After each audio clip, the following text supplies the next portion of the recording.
Hi everyone, welcome back to D K Sharma education hub. तो आज के इस लेक्चर में भी हमने जो इकोनॉमिक्स का स्टार्ट किया था उसी को कंटिन्यू करेंगे।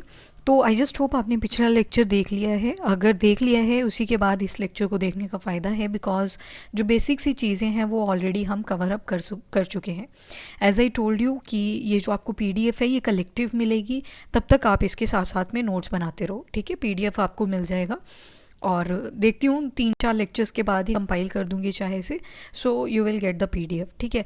तो आज हम स्टार्ट करेंगे नेक्स्ट टॉपिक से, जिसमें हम देखेंगे कि बेसिकली इनकम के बारे में आप सुनते हो तो ये इनकम होती क्या है। इनकम के बारे में हम यहाँ पे अंडरस्टैंड करने की ट्राई करेंगे। इनकम का मतलब क्या होता है। मान लो ये कोई पर्सन है, इसने कोई काम किया, वर्क, ठीक है। इसने जब कोई काम किया तो इसको क्या मिलता है इन रिटर्न? पैसा मिलता है ना, रुपीज़, ठीक है, धन मिलता है बेसिकली। तो जब काम के बदले क्या मिले, पैसा मिले, तो उसी को क्या बोलते हैं? इनकम। अब ये जो इनकम होती है इसको भी हम 3 तरह से देख सकते हैं। जो सबसे पहली टाइप देखेंगे इसकी हम, दैट इज़ द मॉनेट्रियल। क्या बोलते हैं? मॉनेट्रियल। मॉनेट्रियल इनकम क्या होती है उसके बारे में अंडरस्टैंड कर लेते हैं। मॉनेट्रियल इनकम को मौद्रिक आय भी कहते हैं। अगर हिंदी में बताऊं तो इसको मौद्रिक आय बोलते हैं। यहाँ पे क्या होगा, कोई पर्सन है, उसने अब काम किया, अपना वर्क किया और उसको इन रिटर्न क्या मिल गया? पैसा मिल गया। कंसीडर कर लेते हैं उसको 1 लाख रुपया मिला, ठीक है। जस्ट एन एग्जाम्पल, यहाँ पे कितना मिल गया उसको? 1 लाख रुपये मिल गया। तो उसको क्या बोल देंगे कि वो क्या है? उसकी मॉनेट्रियल इनकम कितनी है? That is 1 lakh rupees. उसके बाद क्या होगा? दूसरी इनकम जो आती है यहाँ पे वो आती है disposable income. Disposable income, disposable income, या इसको क्या बोल सकते हैं? प्रयोज्य आय, ठीक है। हिंदी में देखें तो प्रयोज्य आय। अब यहाँ पे क्या होता है डिस्पोजल इनकम के केस में, जो मॉनेट्रियल इनकम थी ना उसको उठाएंगे, ले गए, यहाँ पे आ गया कितना? 1 लाख रुपया, ठीक है, जो कि मॉनेट्रियल था। अब इस पे टैक्स भी तो कटेगा ना, 10% to 30% जो इनकम टैक्स लगता है, वो जब टैक्स ऐड हो जाएगा यहाँ पे, कंसीडर करो 10% टैक्स लग गया इस पर, तो अब कितना बचा? इंटू 10/100 आ जाएगा आपके पास, कितना बच जाएगा? 90,000। तो ये जो इनकम बची, जब टैक्स डिडक्ट हो गया तो उसको क्या बोलते हैं? डिस्पोजेबल इनकम, ठीक है। जो टैक्स का स्लैब है वो काफ़ी ज़्यादा है, 10% से 30%। इसी वजह से लोग क्या करते हैं? टैक्स देने से बचते हैं और फिर नए नए तरीके लेके आते हैं। 99% केसेस में आप देखते हो कि जो टैक्स होता है वो इनडायरेक्ट रहता है, यानी कि प्रोडक्ट में MRP के अंदर ही उसको इंक्लूड कर दिया जाता है। जबकि जो 1% होता है that is the direct tax, उसको क्या बोलते हैं? डायरेक्ट टैक्स, जो कि अपनी सैलरी में से देना पड़ता है, अपनी मॉनेट्रियल इनकम में से देना पड़ता है। तो इसी वजह से कतराते हैं, जो कि जो डायरेक्ट टैक्स है वो है भी बहुत ज़्यादा high, it is very high. तो हाई होने की वजह से ये क्या होता है, फिर आप देखते हो कि जो ब्लैक मनी के केसेस होते हैं, ब्लैक मनी के केसेस होते हैं वो भी इंक्रीज़ कर जाते हैं, क्योंकि सारे फिर कोई ना कोई सॉल्यूशन लेके आने की ट्राई करेंगे कि कैसे इस टैक्स से बचा जा सके। सो वही चीज़ यहाँ पे बताई गई है। इसके अलावा एक चीज़ आपने और सुनी होगी कि एक कॉन्सेप्ट होता है, यहीं पे वो ओरिजिनेट कर जाता है, that is about the per transaction tax. Per transaction tax का क्या मतलब है? मान लो ये कोई पर्सन A है जिसका नाम हम ले लेंगे मनु, ठीक है। एक पर्सन B है जिसका नाम ले लेते हैं तनु। पर्सन A यानी कि मनु ने क्या किया? पैसे ट्रांसफ़र किए किसको? दैट इज़ तनु को, ठीक है। पेमेंट करी कोई भी, बेसिकली यहाँ पे मान लो कितने रुपए की करी? 10 रुपए की करी। तो यहाँ पे 1 रुपये का क्या चला जाएगा? आपका टैक्स चला जाएगा। यानी कि हर एक पेमेंट के अंदर कुछ ना कुछ आपका टैक्स जो होता है वो ऑलरेडी कट जाता है, जो कि दिखाई नहीं देता। तो ये बोला जाता है कि पर ट्रांजेक्शन टैक्स का हमें इनकम टैक्स की जगह पे आइडिया लेके आना चाहिए, ताकि जो गिवर है, जो टैक्स पे कर रहा है, उसको पता ना चले उसने कितना टैक्स पे करा, ठीक है।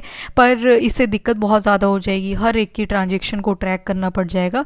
तो ये थोड़ा सा आइडिया कॉम्प्लेक्स हो जाता है, दैट्स वाई यहाँ पे फोकस करा गया है दैट इज़ डिस्पोजेबल इनकम के ऊपर। डिस्पोजेबल का क्या मतलब होता है? यहाँ से आपने टैक्स का अमाउंट जब कट किया तो जो पैसा आपके पास बचा that is the disposable income. यानी कि आपको कितना था बोला गया था, आपकी मॉनेट्रियल जो इनकम थी दैट इज़ 1 लाख, पर जहाँ पे आप डिस्पोजेबल इनकम देखोगे वहाँ पे टैक्स ऑलरेडी कट चुका है और आपके पास कितना बचा है? सिर्फ 90,000। इसके अलावा थर्ड टाइप जो आती है यहाँ पे, third type that is again important, third को हम बोल देते हैं रियल इनकम। Real income. देखो अब ज़रूरी थोड़ी है कि जो सैलरी आपके पास आएगी वो सारी आप सेव कर लोगे, कंज्यूम कर लोगे, ऐसे थोड़ी होता कुछ भी। अब यहाँ पे रियल इनकम में क्या कर दिया जाता है, जो आपके पास डिस्पोजेबल इनकम बची ना, डिस्पोजेबल इनकम से आपका लोन माइनस कर दिया जाता है। कहीं ना कहीं कर्जा तो लिया ही होता है ना इंसान ने, तो जो लोन होता है उसको भी यहाँ से डिडक्ट कर दिया जाता है। मान लो महेश का ही एग्जांपल लेंगे अगेन, तो यहाँ पे 10,000 का उसने लोन ले रखा था, तो डिस्पोजेबल कितनी बची थी आपके पास, 90,000 बची थी, और 90,000 में से आपको माइनस करना पड़ेगा जितना उसने लोन लिया है। जिसने भी लिया होगा उसका लोन भी यहाँ से डिडक्ट हो जाएगा, तो उसकी जो रियल इनकम निकल के आएगी वो कितनी आ जाएगी, 80,000 रुपये। तो देख लो 1 लाख था, फिर 90,000 बचा, और फाइनली कितना आ जाएगा, 80,000। तो ये जो 80,000 होगा that is going to be a real income. ये तो हमने ब्रॉडली देखा किसके बारे में, that is about the income. Income कितने तरह की हमने देख ली, 3 तरह की देख ली। कौन कौन सी, एक देखी मॉनेट्रियल, दूसरी हमने देखी डिस्पोजेबल, एंड जो तीसरी हमने देखी वो थी रियल इनकम। ठीक है, अब हम देखेंगे नेशनल इनकम के बारे में। नेशनल इनकम नाम से ही पता लग रहा है, यानी कि राष्ट्रीय आय। क्या बोलेंगे इसको, राष्ट्रीय आय, नेशनल इनकम। अब इसको कैलकुलेट करने के लिए बहुत सारे मेथड्स होते हैं, जैसे एक तो होता है आपका इनकम कितनी है किसी की पर्सन की, उसके हिसाब से होता है, एक एक्सपेंडिचर के हिसाब से होता है, यानी कि कोई पर्सन अपनी सैलरी में से कितना हिस्सा कंज्यूम कर रहा है, कितना इन्वेस्ट कर रहा है, तो वो सारी चीज़ें आ जाती हैं। अब जो नेशनल इनकम को जब हम कैलकुलेट करते हैं तो पहले तो इसमें 4 फैक्टर्स आ जाते हैं, 4 चीज़ों को इसमें इंक्लूड कर दिया जाता है। कौन कौन इंक्लूड होता है वो देख लेते हैं, इंपॉर्टेंट है, याद रखिएगा। तो सबसे पहले प्राइवेट को इंक्लूड कर लेते हैं, जितनी भी निजी कंपनीज़ हैं उन सभी को इंक्लूड कर लेंगे। प्राइवेट कंपनीज़, एंटिटीज़, कुछ भी बोल लो, मतलब जो भी प्राइवेट सेक्टर है वो सारा इंक्लूड होता है यहाँ पे। दूसरा जो आएगा वो आ जाएगा कॉरपोरेट। कॉरपोरेट यानी कि निगम, तो जो बड़ी बड़ी कंपनीज़ हैं जैसे टाटा, जियो, बड़ी बड़ी कंपनीज़ जो होंगी, they comes under the corporate. उसके बाद आती है सार्वजनिक। सार्वजनिक का मतलब है गवर्नमेंट, यानी कि गवर्नमेंट की जो भी कंपनीज़ हैं, गवर्नमेंट के जो भी सेक्टर्स हैं वो सारे इसमें आ जाएंगे। एंड फाइनली आपने शेयर मार्केट के बारे में सुना होगा, ठीक है, म्यूचुअल फंड्स के बारे में आपने सुना होगा, तो इसमें आ जाता है निवेश, यानी कि इन्वेस्टमेंट। फॉरेन डायरेक्ट इन्वेस्टमेंट आपने सुना होगा, हमारे कंट्री के अंदर भी फॉरेन कंपनीज इन्वेस्टमेंट करती हैं। तो ये 4 फैक्टर जो होते हैं ऑलमोस्ट सारी चीज़ों को इंक्लूड कर लेते हैं। दैट्स वाई नेशनल इनकम के जो 4 फैक्टर हैं वो क्या क्या हैं, प्राइवेट, गवर्नमेंट, कॉरपोरेट और इन्वेस्टमेंट। अब मेथड क्या है, नेशनल इनकम को हम कैलकुलेट कैसे करेंगे। तो इंडिया के अंदर 2 मेथड यूज़ होते हैं तो 4 तरह के, पर ओवरऑल अगर देखें इंडिया के अंदर तो वो यूज़ होते हैं 2 तरह के। ठीक है, पहले ब्रॉडली देखते हैं, अभी आगे आगे जैसे चलेंगे तो वहाँ पे डिटेल में आ जाएगा। तो 3 मेथड्स कौन से हैं उसके बारे में अब हम स्टडी करने जा रहे हैं। सबसे पहला आता है that is the income method. Income method. दूसरा जो आएगा वो आएगा इनकम मेथड, यहाँ पे आपका आ गया फर्स्ट वन। इनकम मेथड के बाद आप देखोगे production method, production method. And तीसरा आप देखोगे that is value added method, value added method. ठीक है, ओके फाइन। अब आ जाओ वापस। तो यहाँ पे अब क्या क्या चीज़ें देखेंगे। सबसे पहले देखेंगे इनकम मेथड के बारे में। इनकम मेथड और प्रोडक्शन मेथड इंडिया के अंदर यूज़ होते हैं। पहली चीज़ तो ये, इंडिया क्या क्या यूज़ करता है, इनकम मेथड या फिर आपके प्रोडक्शन मेथड को, that is the first point. यहाँ पे इनकम मेथड में 4 फैक्टर्स आ जाएंगे अगेन। कौन कौन से आ जाएंगे, एक तो प्राइवेट आ जाएगा, गवर्नमेंट आ जाएगा, कॉरपोरेट आ जाएगा, एंड फाइनली जो लास्ट था हमारा दैट इज़ इन्वेस्टमेंट। इसमें बस ब्रॉडली हमें अभी देखना है। प्रोडक्शन के अंदर हम देखते हैं जीडीपी आपने पढ़ा था, जीएनपी पढ़ा था, एनडीपी पढ़ा था, एनएनपी। तो अगर हमें किसी भी कंट्री का या फिर स्पेसिफिकली अपनी कंट्री की बात करें तो उसका हमें एनएनपी अगर पता हो तो वहाँ से क्या निकल के आती है आपकी प्रोडक्शन मेथड से आप नेशनल इनकम को कैलकुलेट कर सकते हो बाय प्रोडक्शन मेथड। और जो लास्ट वाला होता है यहाँ पे, सॉरी वैल्यू एडेड लिख दिया था, ये सेविंग वाला मेथड होता है। ये बेसिकली आप देखते हो जो फॉरेन नेशंस हैं, यूएस एंड ऑल, तो वहाँ पे होती हैं ये चीज़ें। वहाँ पे लाइफ स्टैंडर्ड जो है वो ज़्यादा अच्छा है, रिच का नंबर ज़्यादा है और पॉपुलेशन भी कम है, लाइफस्टाइल काफ़ी हेल्दी है और एम्प्लॉयमेंट भी सभी को मिल रखी है। सो ये जो सेविंग वाला होता है ये यहाँ पे नहीं चलता, ये यूएस में चलता है। यहाँ पे इंडिया में इनकम मेथड और प्रोडक्शन मेथड के ऊपर ज़्यादा फोकस करा जाता है। एक और टर्मिनोलॉजी आपको मिल जाएगी that is about the per capita income, per capita income जिसको पीसीआई भी कहते हैं। इसमें कुछ नहीं करना होता, जो नेशनल इनकम है ना, नेशनल इनकम को डिवाइड कर दो कितनी पॉपुलेशन है, नेशनल इनकम को डिवाइड कर दो कितनी पॉपुलेशन है। फॉर एग्जांपल अगर नेशनल इनकम 1,20,000 है तो पॉपुलेशन कितनी आ गई, मान लो यहाँ पे 12 निकाल लें ऑन एन एवरेज, यहाँ पे परसेंटेज के फॉर्म में, तो हमारे पास जो पीसीआई आएगा वो कितना निकल के आएगा, पीसीआई की वैल्यू कितनी आ जाएगी, ये आ जाएगी 10,000। ठीक है, यानी कि 10,000 क्या रिप्रेजेंट करेगा हमारा पीसीआई, पर कैपिटा इनकम। हर साल एक पर्सन के पास कितनी इनकम आती है, तो दैट इज़ 10,000। ठीक है, that is per capita income. Per capita income हमें और क्या चीज़ें बताता है कि कोई सी कंट्री कितनी खुश है, हैप्पीनेस के बारे में भी बताता है। इंडिया की एक तो मेंटालिटी भी ये बन रखी है ना कि जो मेल होंगे वो ज़्यादा काम करेंगे, अब तो फीमेल्स भी करती हैं, बट स्टिल अगर पुरानी देखें तो मेल्स के ऊपर ज़्यादा बर्डन डाला जाता था फाइनेंशियल, और बोला जाता था कि जो मेल्स हैं उनको ज़्यादा काम करना पड़ेगा फाइनेंशियल सेक्टर में। बट ये पर कैपिटा इनकम के अकॉर्डिंग पर कैपिटा इनकम उस घर में ज़्यादा होगी जहाँ पे दोनों हस्बैंड एंड वाइफ दोनों ही काम कर रहे हैं, बिकॉज वो दोनों कंट्रीब्यूट कर रहे हैं इनकम के अंदर। तो यहाँ पे जो लाइफस्टाइल होगा वो भी काफ़ी अच्छा देखने को मिल जाता है, लाइफस्टाइल भी यहाँ पे इम्प्रूव होता है।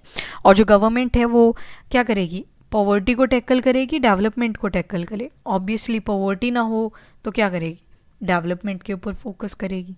ठीक है, तो ये कब होगा, जब किसी भी कंट्री का पर कैपिटा इनकम इम्प्रूव होगा। तो जो पर कैपिटा इनकम अगर लो आता है तो इससे हमें क्या पता चलता है कि जो अनएम्प्लॉयमेंट है वो भी ज़्यादा हो रखी है। अब यहाँ पे एक शब्द आ जाता है, दैट इज़ अनएम्प्लॉयमेंट। सबसे पहले अनएम्प्लॉयमेंट होती क्या है उसके बारे में जान लेते हैं। तो सही टाइम पे सही पैसा ना मिलना, ठीक है, या सही टाइम पे सही जॉब ना मिलना, कुछ भी बोलो, वो सारी क्या आती हैं अनएम्प्लॉयमेंट। कैसे समझेंगे, फॉर एग्जांपल आज चल रहा है 2024, ठीक है, थोड़े टाइम के बाद आएगा 2030। आज आपको एक जॉब मिली जिसमें आपको मंथली चार्जेस मिलेंगे 4,000, ठीक है, बट यू आर एक्सपेक्टिंग कि मुझे 40,000 तो मिलना ही चाहिए, पर वो मिलेगा आपको जाके 2030 में।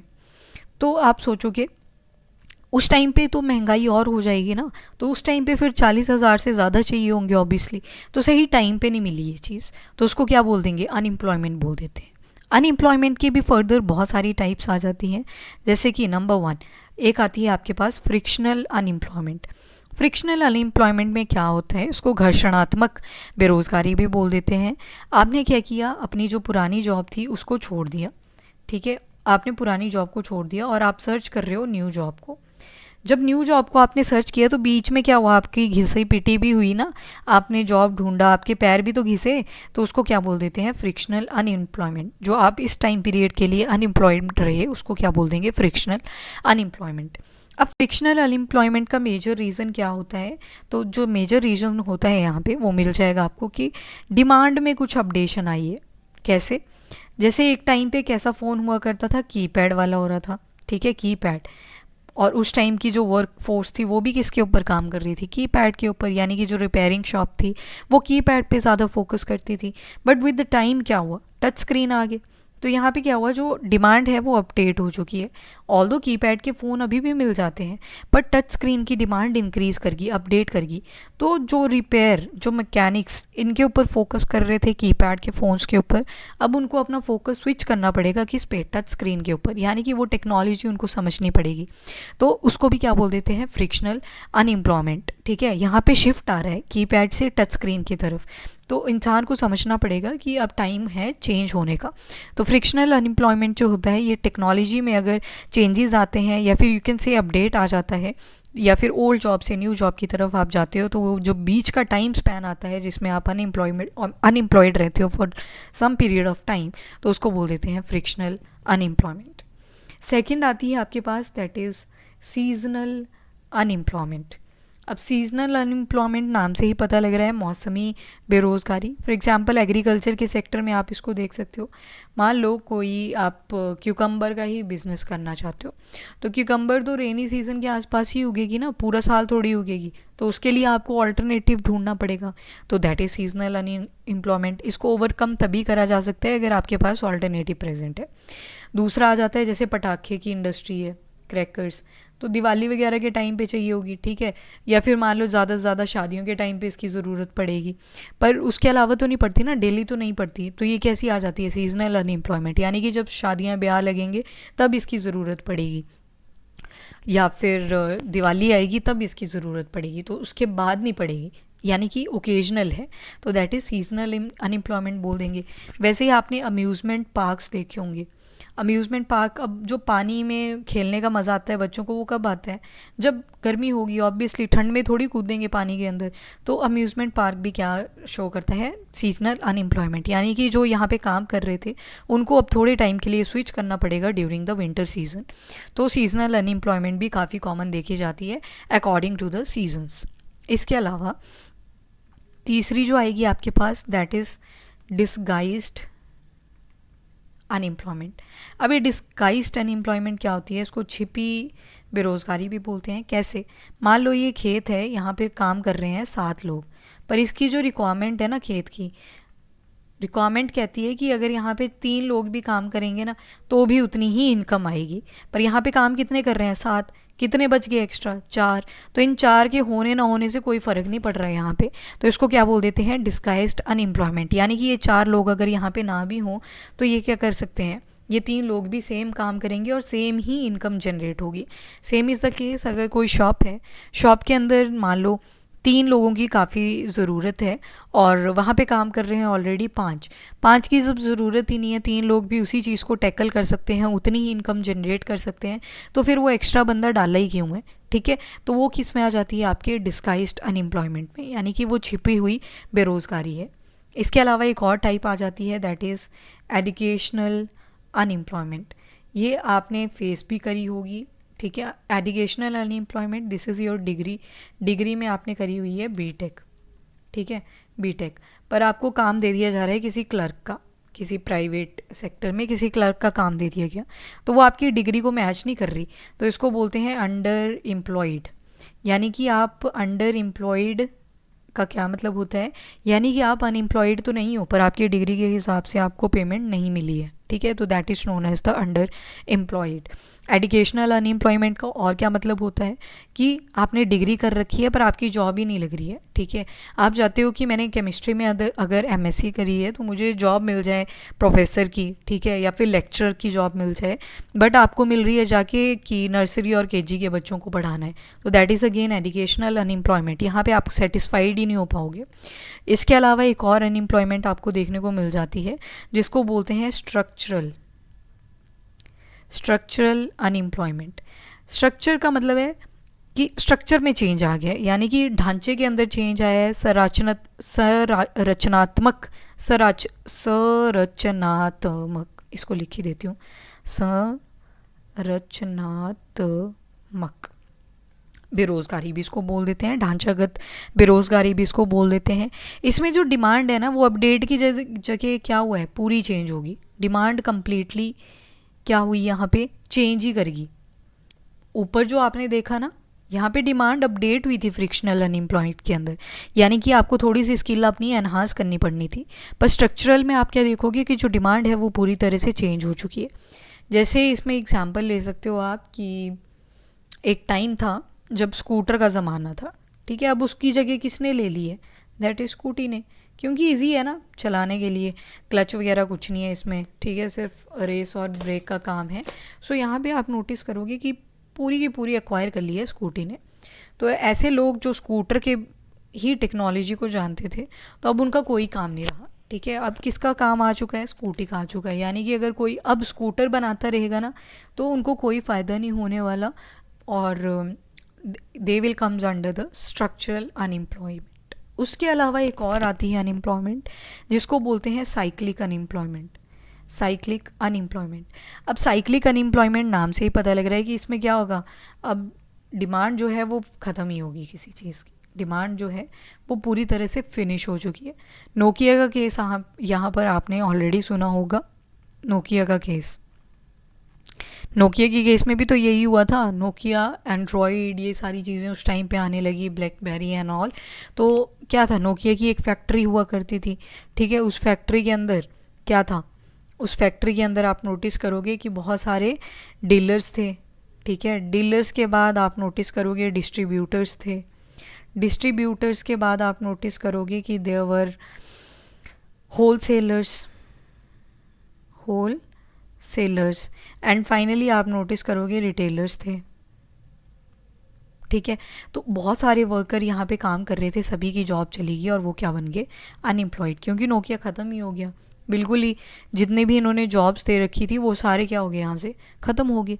तो यहाँ पे आप तीन जो तरह की आपने अभी देखी, आपकी जो अनएम्प्लॉयमेंट्स देखी, इनमें से तीन आपको ऐसी मिलेंगी जो थोड़ी थोड़ी सिमिलैरिटी आपको देखने को मिल सकती है।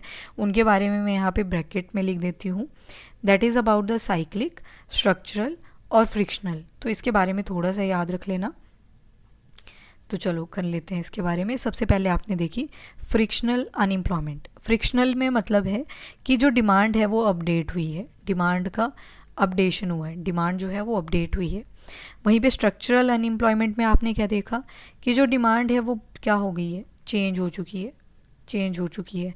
वहीं पे साइक्लिक अनएम्प्लॉयमेंट में आपने क्या देखा कि जो डिमांड थी भी थोड़ी बहुत, वो पूरी तरह से अब ख़त्म हो चुकी है, फिनिश हो चुकी है। ठीक है, तो मतलब अपडेट के बाद चेंज होता है, चेंज के बाद फिनिश हो जाती है कोई भी चीज़। तो ये सीक्वेंस रहेगा अनएम्प्लॉयमेंट्स का।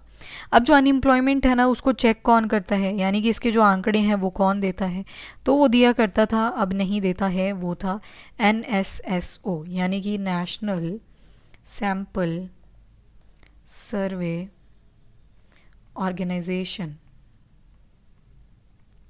नेशनल सैम्पल सर्वे ऑर्गेनाइजेशन ये बताया करते थे अनएम्प्लॉयमेंट के बारे में, इवन पॉवर्टी के बारे में भी बताते थे, यानी कि गरीबी कितनी है। बाद में 2014 के बाद गवर्नमेंट चेंज होती है, उन्होंने ये ख़त्म ही कर दी बॉडी NSSO। ठीक है, तो दो चीज़ों के बारे में बताती है, एक तो अनएम्प्लॉयमेंट कितनी है दुनिया कंट्री के अंदर, और दूसरी है दैट इज़ द पॉवर्टी, गरीबी कितनी है। अब जो पॉवर्टी होती है ना, इसको आप दो तरीक़ों से अंडरस्टैंड कर सकते हो। दो तरह की पॉवर्टी ओवरऑल आपको मिलती है। एक होती है आपकी रिलेटिव पॉवर्टी, एक को क्या बोलेंगे, रिलेटिव पॉवर्टी, और दूसरी जो होती है वो होती है एब्सोल्यूट पॉवर्टी। अब रिलेटिव पॉवर्टी और एब्सोल्यूट पॉवर्टी, सबसे पहले एब्सोल्यूट पॉवर्टी के बारे में जान लेते हैं। जैसे कि नाम से पता लग रहा है कि सच में क्या है, वो गरीब है इंसान। इसमें 5 बेसिक रिक्वायरमेंट्स आती हैं। एक तो आता है आपका रोटी, दूसरा आ जाता है आपका कपड़ा, एंड तीसरा आता है यहाँ पे मकान, शेल्टर, एंड फोर्थ आता है आपका हेल्थ, और फिफ्थ आता है यहाँ पे एजुकेशन। ठीक है, इसमें क्या क्या आए, दैट इज़ रोटी, कपड़ा, मकान और हेल्थ और एजुकेशन। अगर इन पांचों में से एक भी चीज़ एब्सेंट है या सारी ही एब्सेंट है, मोस्ट ऑफ द केसेस में आप देखोगे, इफ़ एनी एब्सेंट, तो उसमें कंसीडर कर दिया जाता है कि वो पर्सन किस में चला गया, एब्सोल्यूट पॉवर्टी के अंदर चला गया। ठीक है, वो किस में चला गया, एब्सोल्यूट पॉवर्टी के अंदर चला गया। अब जो डाटा आया था 2023 के आसपास, उसमें बोला गया था कि जो 30 करोड़ हैं वो एब्सोल्यूट पॉवर्टी में आते हैं। उसके अलावा 2 तरीके निकाले गए कि हम पॉवर्टी को कैसे कैलकुलेट कर सकते हैं। सबसे पहले निकाला गया कि हम देखेंगे किलो कैलोरी के बेसिस पे, यानी कि कोई इंसान कितनी इनटेक कर पा रहा है फूड की। तो यहाँ पे सबसे पहले आती है योजना आयोग। योजना आयोग के तहत अगर कोई इंसान 2250 किलो कैलोरी का इंटेक कर रहा है तो वो पॉवर्टी लाइन में नहीं आता। बाद में इसको अपडेट कर दिया गया 2022 के पास में, और फिर बोल दिया गया नहीं इंसान को 24 किलो कैलोरी तो खानी पड़ेगी दिन की। ठीक है, अगर उसको ज़िंदा रहना है तो 2400 किलो कैलोरी तो खानी पड़ेगी। इससे कम है अगर, तो फिर वो उसको पॉवर्टी में कंसीडर किया जाएगा, गरीबी में कंसीडर किया जाएगा। 2005 के आसपास आती है तेंदुलकर कमेटी। तेंदुलकर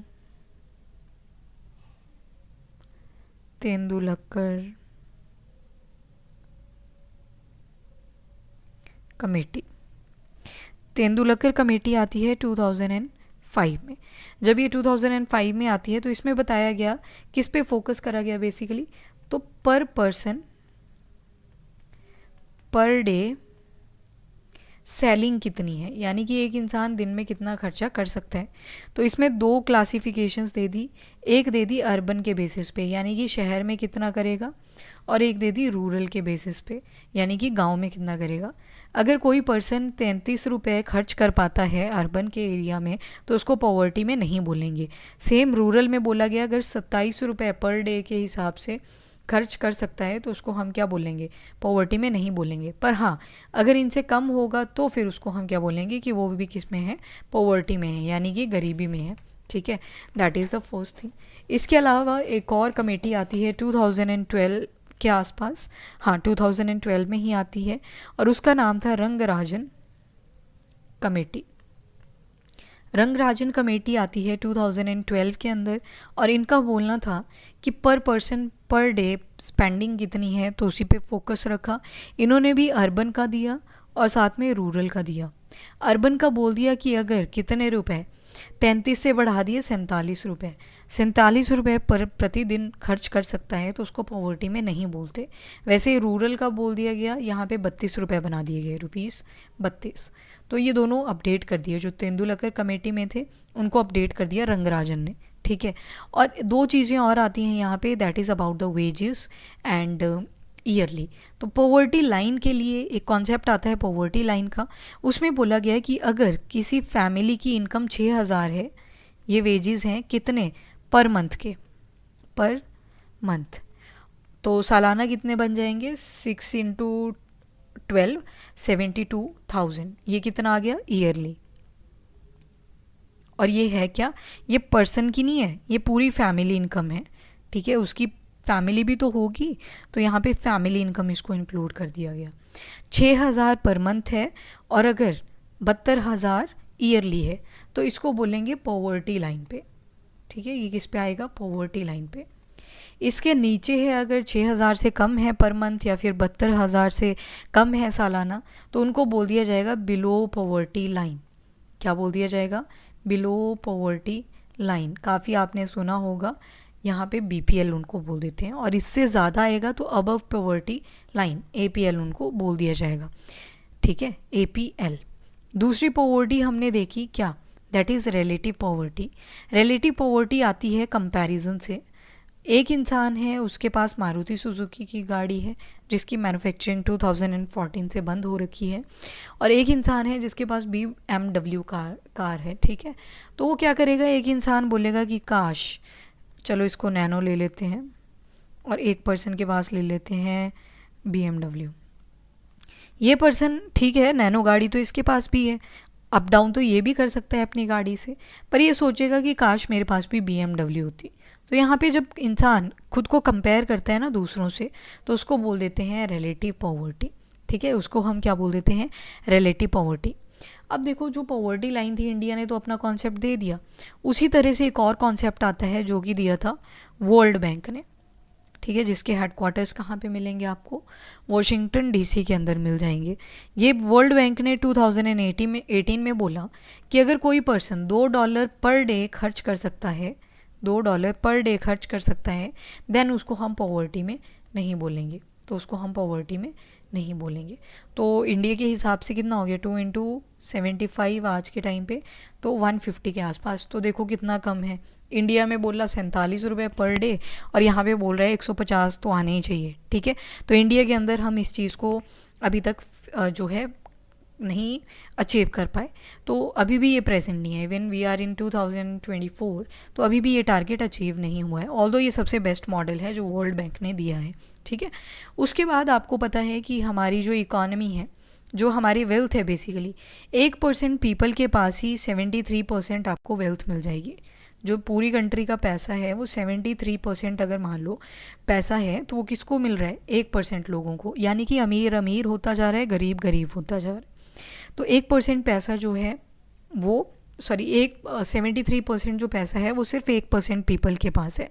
यहाँ पे पीपल लिख दिए और इस तरफ पैसा लिख दिया, तो बाकी के जो 99% बचे उनके पास कितना बच गया, तो 27%। तो देख लो कितनी ज़्यादा यहाँ पे रिच और पुअर के बीच में जो गैप है वो काफ़ी ज़्यादा आपको देखने को मिल जाएगा। रिच पुअर गैप जो है वो काफ़ी ज़्यादा देखने को मिलेगा, जहाँ पे 73% जो पैसा है वो सिर्फ 1% लोगों के पास है, और 99% लोगों के पास सिर्फ कितना है, दैट इज़ 27%। तो ये हमें रिच और पुअर का गैप दर्शा देता है। तो जिस भी कंट्री में ऐसा गैप आ जाता है ना, उसको बोला जाता है कि ये कंट्री जी नहीं रही है, ये सिर्फ सर्वाइव कर रही है अपना, यहाँ पे सर्वाइवल के लिए आई हुई है। ठीक है, सो यहाँ से आपको दो चीज़ें पता होनी चाहिए। एक कर्व कॉन्सेप्ट में आ जाता है, वक्र जिसको बोल देते हैं हम, तो उसको बोलते हैं बेसिकली, पहले तो नाम जान लो, उसको बोलते हैं लॉरेंस कर्व। क्या बोलते हैं? Lawrence curve. अब इसके अंदर ना कुछ हमें कंडीशंस आएंगी, वो भी ध्यान में रखनी है। सबसे पहले इस कर्व के बारे में जान लेते हैं क्या क्या चीज़ें हैं। तो लॉरेंस कर्व के अंदर आप देखोगे, एक तो आएगी आइडियल कंडीशन। यहाँ पे 10% एक तरफ ले लिया है पॉपुलेशन, ठीक है, और एक तरफ ले ली है इनकम। स्टैंडर्ड पहले ड्रॉ कर लेते हैं। 10%, 20, 30, 40, 50, 60, 70, 80, 90 और finally 100। Same is the case below. 20, 30, ये परसेंटेज में है दोनों, ठीक है, ये भी परसेंटेज, ये भी परसेंटेज।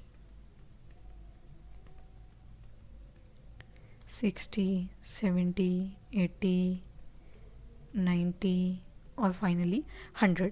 अब इस कर्व के अकॉर्डिंग इसको बोलते हैं Lawrence curve. Let me draw the diagram first. रुको मैं लिख देती हूँ। इसको क्या बोलेंगे? Lawrence curve. ये दिखाएगा हमें कुछ आंकड़े।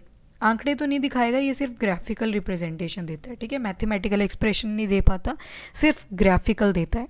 इसमें बोला गया कि कितना अच्छा होता अगर 30% इनकम 30% पॉपुलेशन के पास में ही होती, या फिर 70% इनकम सिर्फ 70% लोगों के ही पास में होती, या फिर 100% इनकम 100% लोगों के पास में होती। यानी कि यहाँ पे इक्वालिटी को दर्शाया गया है। तो आपका जो लाइन आता कुछ इस तरह से आता, और इस लाइन को बोल दिया जाता है इक्वालिटी लाइन। यानी कि यहाँ पे जो रिच और पुअर हैं वहाँ पे कोई गैप नहीं है, यानी कि सारे के सारे कैसे मिल जाएंगे आपको? अमीर दिखेंगे। तो क्या आपको लगता है किसी भी कंट्री में ये कंडीशन एग्जिस्ट करती होगी? ऑब्वियसली नो, ठीक है। सारी की सारी एक ऐसी कंडीशन है, आइडियल कंडीशन है, जो रियलिटी में एग्जिस्ट नहीं करती। और यहाँ पे क्या चीज़ दिख रही है हमें कि हर तरफ क्या है? इक्वालिटी है। कोई रिच और पुअर की कंडीशन यहाँ पे नहीं है, और ये कर्व जो होता है रियलिटी में पॉसिबल नहीं है, नॉट पॉसिबल। कर्व का नाम दे दिया लॉरेंस कर्व। अब यहाँ से एक कंडीशन तो हमने आइडियल कंडीशन देख ली, एक और यहाँ पे कर्व निकल के आया, तो उसको कैसे देखेंगे वो भी देख लो। अगेन वही है, 10%, 20%, 30%, एक तरफ इनकम दूसरी तरफ पॉपुलेशन, ठीक है। अब यहाँ पे क्या बोला गया कि ये तो इक्वालिटी लाइन ठीक है 45 डिग्री पे है। ये देखो 90 का हाफ कितना हो जाता है? 45 डिग्री, ठीक है। तो 45 डिग्री पे इक्वालिटी लाइन बनती है। अब यहाँ पे बोला गया कि ठीक है इक्वालिटी लाइन तो अभी भी किस पे है? 45 डिग्री पे है। पर अगर कर्व आपका कुछ ऐसा बन जाए जो कि आज की कंडीशन को दिखाता है, यानी कि जो 73% पैसा है वो हमारे 1% पॉपुलेशन के ही पास में है, तो आज का जो कर्व है वो कुछ ऐसा बनता है। यहाँ पे क्या चीज़ पता लगती है? इसको बोलते हैं लॉरेंस कर्व, ठीक है। ये जो ब्लू कलर का ड्रॉ करा मैंने, इसको बोलते हैं लॉरेंस कर्व।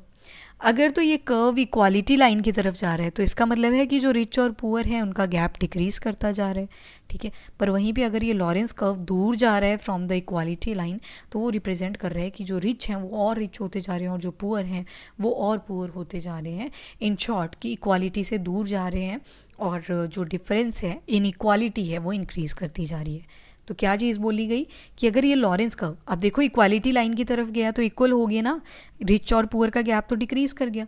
तो इसका मतलब होता है कि अगर तो दूर जा रहा है लॉरेंस कर्व अवे, तो ये बैड होती है कंडीशन, ठीक है। पर वहीं के अगर पास में आ रहा है नियर किसके? इक्वालिटी लाइन के, तो उस कंडीशन को बोलते हैं गुड, ठीक है।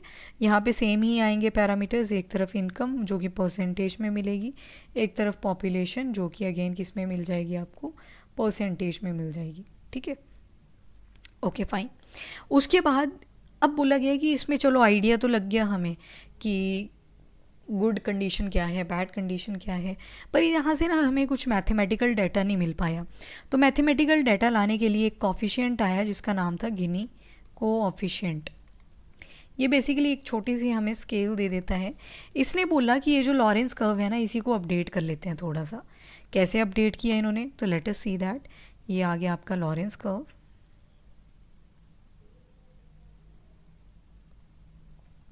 ठीक है। This is your Lawrence curve. Again ये आपकी इक्वालिटी लाइन आ जाएगी, और जो अभी हमने लॉरेंस कर्व ड्रॉ किया था वो वैसे ही ड्रॉ कर लो इस तरह से।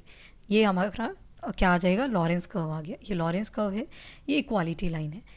गिनी कॉफिशिएंट में गिनी क्या कहते हैं कि हम क्या करेंगे, ये जो एरिया है ना इक्वालिटी लाइन और लॉरेंस कर्व के बीच में, इसको बोल देंगे कि ये कैसा एरिया है, ये है इनइक्वालिटी का एरिया, एरिया ऑफ इनइक्वालिटी। तो मतलब वही चीज़ें आ गई, इसको हम ए कंसीडर कर लेते हैं, इसको हम बी, और बी क्या रिप्रेजेंट करेगा कि अभी कंडीशन कितनी ख़राब हो सकती है। तो जितना ये नीचे की तरफ जाएगा तो मतलब कंडीशन और बदतर होती जा रही है, क्योंकि इक्वालिटी लाइन से दूर जा रहा है और इनइक्वालिटी गैप क्या करेगा, इंक्रीज़ कर जाएगा अल्टीमेटली। तो इसके लिए इन्होंने एक फॉर्मूला दे दिया, ए अपॉन ए प्लस बी। इन्होंने बोला कि अगर जो लॉरेंस कर्व है ना, ये किसकी तरफ आ जाता है, इक्वालिटी लाइन की तरफ, तो मतलब इसको हम क्या बोल सकते हैं, मैक्सिमम इक्वालिटी, यानी कि जो रिच और पुअर का गैप है वो डिक्रीज़ कर जाएगा। तो इसको क्या हम क्या बोल सकते हैं, मैक्सिमम इक्वालिटी। अब मैक्सिमम अगर इक्वालिटी है तो ए की वैल्यू तो ज़ीरो चली जाएगी ना, ए की वैल्यू ज़ीरो नहीं चली गई। जब ये इस तरफ को मूव करना फॉरवर्ड इस तरफ चलेगा टुवर्ड द इक्वालिटी लाइन, तो यू विल नोटिस कि जो ये एरिया था वो क्या करेगा, डिक्रीज़ कर जाएगा अल्टीमेटली। अगर लॉरेंस कर्व ओवरलैप कर जाता है इक्वालिटी लाइन को, तो ए की वैल्यू क्या आ जाएगी, ज़ीरो। तो ए की अगर वैल्यू ज़ीरो आ गई तो zero upon zero plus B is equal to zero. तो ज़ीरो होता है ये बहुत अच्छा माना जाता है, it is a good condition. ये रिप्रेजेंट करता है कि जो रिच और पुअर हैं उनके बीच में जो गैप है वो क्या है, डिक्रीज़ हो चुका है, यानी कि बचा ही नहीं है। इक्वालिटी लाइन पे आगे तो रिच और पुअर का कॉन्सेप्ट ही नहीं बचेगा। वहीं पे एक और कंडीशन आती है जो कि ख़तरनाक कंडीशन रिप्रेजेंट कर देती है।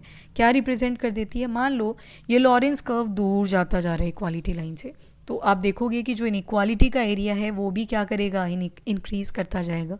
तो यानी कि ए की वैल्यू तो बचेगी कुछ ना कुछ, पर बी क्या हो जाएगा, ज़ीरो। मान लो ये लॉरेंस कर्व बिल्कुल इस लाइन के ऊपर पहुंच चुका है, वाई एक्सिस के ऊपर पहुंच चुका है, इनइक्वालिटी का एरिया नीचे तक आ जाएगा, ठीक है, यहाँ तक आ जाएगा। और जब इनइक्वालिटी बढ़ेगी तो इसका मतलब ए की कोई वैल्यू आएगी ना, पर बी क्या हो जाएगा, ज़ीरो। ए अपॉन ए से ए कटा तो आ जाएगा वन। वन जो है ये रिप्रेजेंट करता है वर्स कंडीशन, यानी कि यहाँ पे जो रिच और पुअर का गैप होता है that is very high. Zero अगर गिनी कोफिशिएंट की वैल्यू आती है तो दिस कंडीशन इज़ गुड, पर वहीं पे अगर इसकी वैल्यू वन आती है तो इस कंडीशन को बोला जाता है वर्स। ठीक है, अब हम कल देखेंगे नेक्स्ट लेक्चर के अंदर, that is about the national income again. ऊपर हमने सिर्फ स्टार्टिंग करी थी, फैक्टर्स वगैरह पढ़े थे, ये देखा इंडिया के अंदर कौन कौन सी चीज़ें यूज़ करी जाती हैं। पर अब जो हम नेशनल इनकम का कॉन्सेप्ट देखेंगे वहाँ पे हम डिफरेंट टाइप की इनकम्स को फॉर्मूलाज के साथ पढ़ेंगे। तो जैसे कि एक आएगी आपके पास that is the production income, दूसरी आएगी आपके पास दैट इज़ द, ये सारे मेथड्स हैं अगेन कि नेशनल इनकम को कैसे निकालेंगे। दूसरा आपके पास आ जाएगा इनकम मेथड, ठीक है। तीसरा इनकम मेथड के आपको याद होने चाहिए फैक्टर्स, एक तो फैक्टर्स, और दूसरा कोई भी इनकम अगर जनरेट करनी होती है तो हमने पढ़ा था वहाँ पे चार चीज़ें होनी चाहिए, लैंड, कैपिटल, लेबर और एंटरप्रेन्योर। अभी सिर्फ इतना याद रखोगे आप। एक और मेथड है यहाँ पर आप देखोगे that is about the expenditure method. Expenditure यानी कि एक इंसान अपनी सैलरी जब किसी भी कंपनी से ले रहा है तो उसको थोड़ी जेब में रख लेता है, उसका खर्चा भी तो होता है ना, एक्सपेंडिचर भी तो होता है, व्यय भी इसको बोलते हैं, व्यय विधि। इनकम वाले को बोल देते हैं आय विधि, और प्रोडक्शन वाले को बोल देते हैं उत्पाद विधि। एक और आती है यहाँ पे दैट इज़ द GVA, यानी कि gross value addition, gross value addition, that is the GVA में हम देखेंगे कि आप देखो जब आपने वीट से आटा बनाया होगा तो वैल्यू ऐड हुई ना कुछ, तो वो जो वैल्यू ऐड होती जाएगी हर एक नई प्रोडक्ट बनाने पे, उन सभी के हेल्प से हम कैसे ग्रॉस वैल्यू जो एडेड वैल्यू है उसको कैलकुलेट कर सकते हैं, वो देखेंगे नेक्स्ट लेक्चर के अंदर। अभी के लिए इतना ही। आई जस्ट होप आपको लेक्चर पसंद आया। If you like the video do like and share, ठीक है। यहाँ पे इंपॉर्टेंट चीज़ें हैं, आप साथ साथ में नोट्स भी बनाते रहना, अदरवाइज़ ये चीज़ें याद नहीं रहेंगी, ठीक है। So do remember this point. और यहीं पे होता है हमारा lecture complete. So thank you everyone, have a nice day.